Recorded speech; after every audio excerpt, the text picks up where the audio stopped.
mallattoo bakka bu'aa garee isaaniitiin dhiyaatanii jiru. Akkuma isin argaa jirtan gamtaan faan mallattoo qocaatiin dhiyaatanii jiru. Akkasuma innistoon faan illee dibaabee adiidhaan dhiyaatanii jiru. Kabbitoo faan illee akkuma argaa jirtan gaachanaan dhiyaatanii jiru. Eenyutu injifata laata? Daawwattoonni keenya kan isin dagachuu hin qabne karaa appilikeeshinii dibaabee jedhuun lixxanii kan filattan ta'a. Filannoon keenya daqiiqaa muraasa booddee adda ba'a.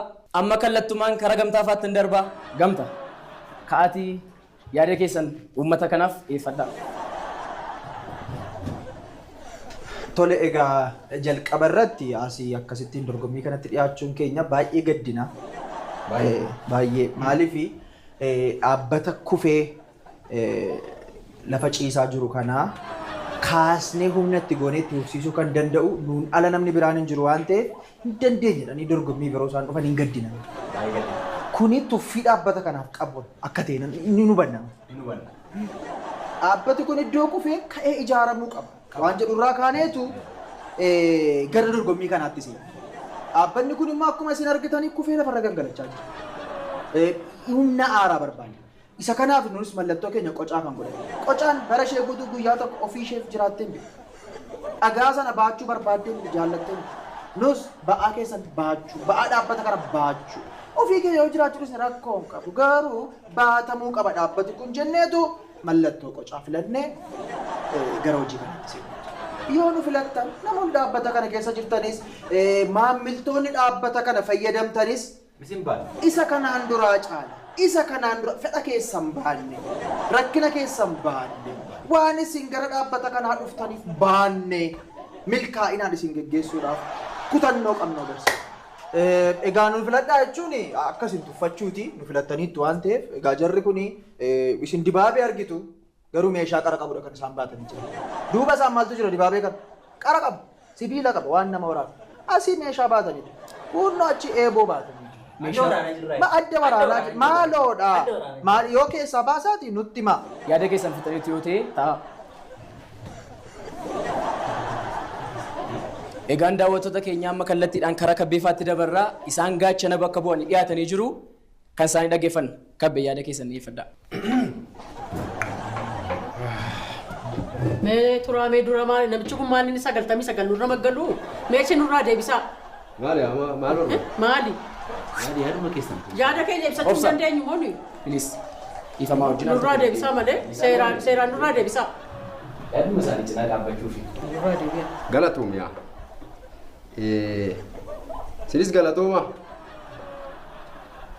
Gaachanaa fi eeboo bakka buune maaliif eeboo achirratti akka kaasuu diddanii maxxansuu diddan hin beeku malee sodaattanii eebitti koo maali dubbisaa hundaafuu sababni gaachanaa fi eeboo lamaanicha itti filanneef maali hojii goonni maal jedha siba wayii jira yaa goota koo leelee yaa goota koo yaa goota koo yaa goota koo eeboo kee mirgaan qabadhu gaachana kee bitaan qabadhu jedha goonni maayinni Nurraa deebi.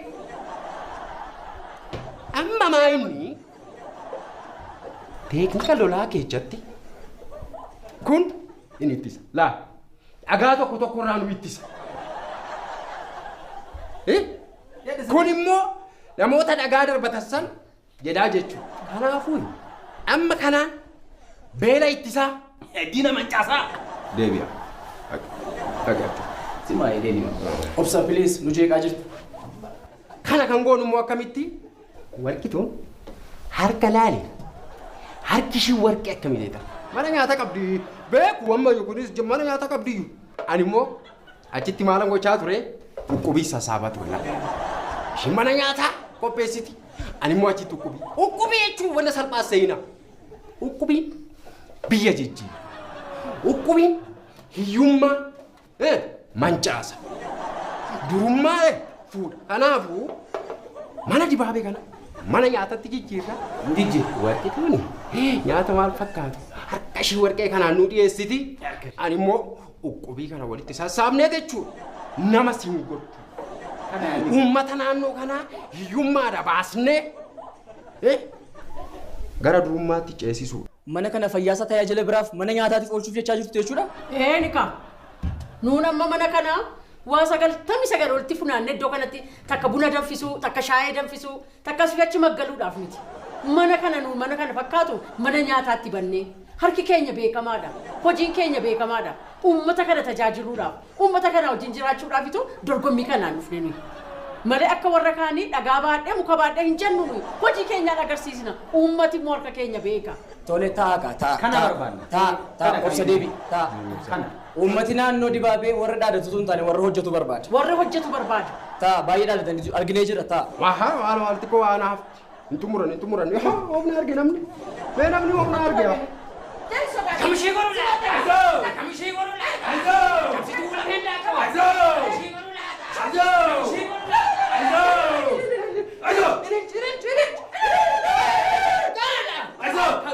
Kanuma barbaada jechuudha.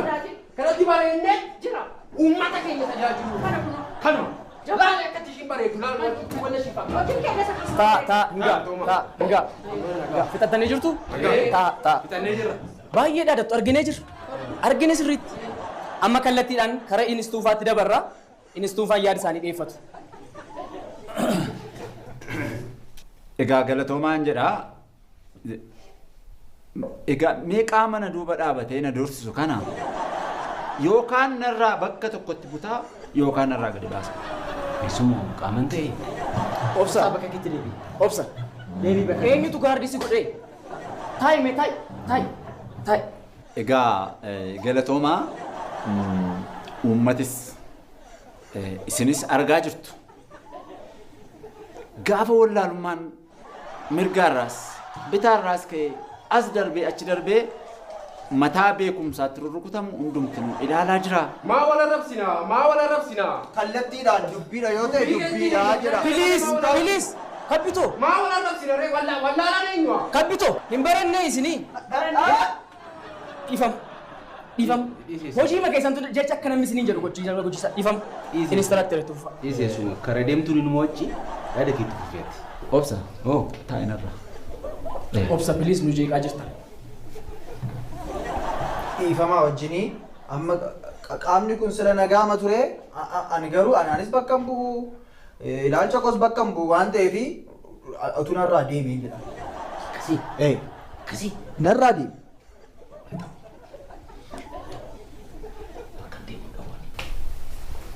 Eessumoo itti fufeeti. Itti fufe.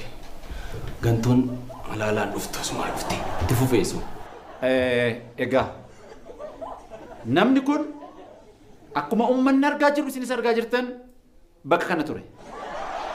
Amma bakka kanatti darbaa jira ani hin maru. Qaama kana anarraa deebisa. Obsa. Dhiifamaa wajjin. Ati garee isin qabdu. Kanaafuu amma kayiitii gannu ba'e amma dorgommii kana xumurratti. Aqiitii alaa garee kee barbaadda. Akkasitti waadaa walii galle. Haa ta'u ani bakka hin deemne dhabu garuu wal argine. Eessumoo itti nagante. Gara keenyatti hin dhufin. Hin dhufin. Garaan barbaade. Hin barbaadu. Bul deemi. Hin barbaadu. Obsa. Biliis. Hin dhufin. Nu jeeqaa jirta. Qaama seeraa waamu. Nurraa beeka. Tamsaasa kallattii uummati naannoo kanaa si iyyatasi. Achumaan bahe. Garaa gaachan. Maal nama laata? Beeni kun daa'imni jechuudha. Tole dhiifamaa wajjin daawwattoonni keenyas nuuf galchaa jecha ministeeraatti itti fufaa. Maaliin itti fufu? Dabaree kan isaanii anarratti iyyuu ananis turratti rakkoo hin jiru. Egaa uummanni ilaalaa jira waan ta'aa jiru. Isinis ilaalaa jirtu bakka kanarraa yoo ilaalle akkooleen akaakileen dibaabee hirkoo kana geggeessina yeroo itti jedhan argaa jirra. As yoo dhagaa baanne dhagaan dhagaa baata. Dhagaan dhagaarra taa'ee hiikkaan qabu sunis.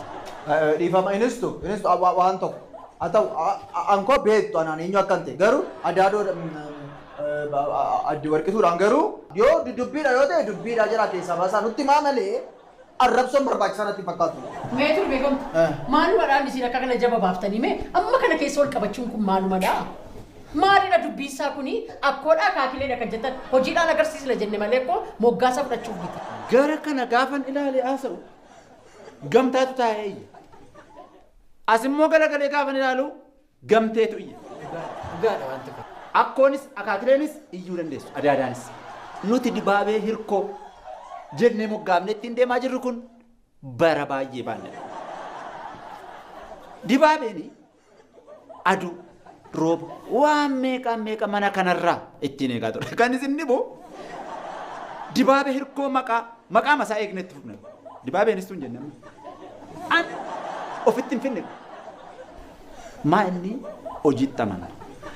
Hojii mana kana keessa jirutti amana. Uummannis beeka kana. Tajaajila mana kana keessatti argachaa ture uummanni beeka. Dibaabee hirkoo kana raafama hurgufama asii daddarbuu asiin haalota garaagaraa keessaa baasee fidee dhufe asiin ga'eera. Ammas immoo itti fufsiifna. Uummanni immoo kana beeka. Isa kana uummataaf inni malee asii waan baay'ee jira. Kanan jechuu barbaada galatooma. Baay'ee gaariidha galatooma. Baay'ee gaariidha. Egaan daawwattoota keenyaa filannoon keenya karaa xumuraatti dhufee jira. Karaa appilikeeshinii dibaabee jedhuun seenuun filachuu dandeessu. Filannoon keenya kun daqiiqaa 2 qofaaf kan turu ta'a. Maarree itti fufa. Egaan bilbila keessan baasuudhaan filannoo kana itti fufuu dandeessu. Anis filannoo kana asirraan ilaala. Woo! Filannoo kanaan gamtaan sadarkaa tokkoffaarra jira. Isinan boonsa. Ammayyuu qocaa biladha. Isinan boonsa. Anumatti bulcha dhaabbata kana immoo. Kabbeen faa sadarkaa 2ffaarra jiru.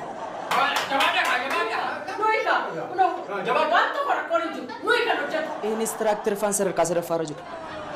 Oh my God! Kabbeen faa sadarkaa 1ffaarra galanii jiru. Filannoo dinqiidha. Oh my God! Amanuun ni ulfaata. Amanuun ni ulfaata. Instructor faan qabxii guddaadhaan sadarkaa 1ffaarra galanii jiru. Filannoon kun dhumuuf sikeendii 5 qofatu hafa. 5, 4, 3, 2 ammallee tokkoffaarra jiru. Tokko. Instructor faan mo'anii jiru.